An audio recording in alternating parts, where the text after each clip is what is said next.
So in today's video, I'm going to show you easy way on how to make your homemade soursop at home without wasting your time removing the seeds. So stay tuned.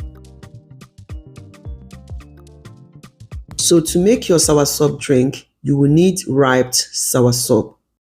So I've washed this soursop. I will cut it into two. Remove the stem.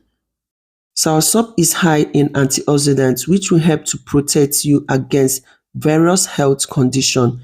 It is also good to boost your immunity.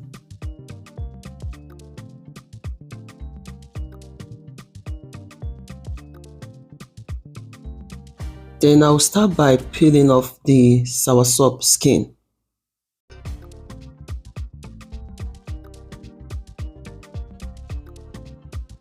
In this video, I'm going to show you simple technique on how to make your soursop drink at home.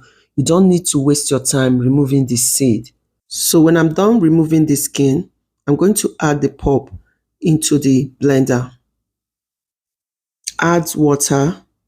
Don't add too much water to avoid diluting the taste.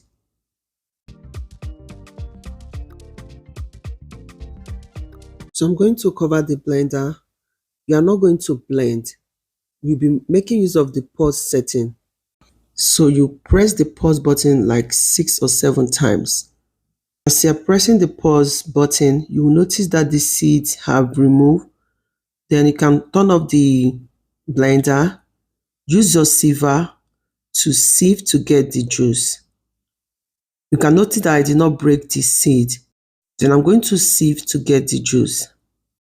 Soursop drink is high in vitamin C antioxidants which will help to boost your immunity. It contains 83% recommended daily allowance of fiber, which is great for digestion. This is a wonderful drink because a research suggests that soursop may help to fight cancer. You can notice that the seed have separated. See that you can make your own made soursop drink in just less than 2 minutes at home. Hope you can see how easy it is to make your soursop at home without wasting your time. So as for the pulp, you can quickly remove the seed and still blend it to make your juice.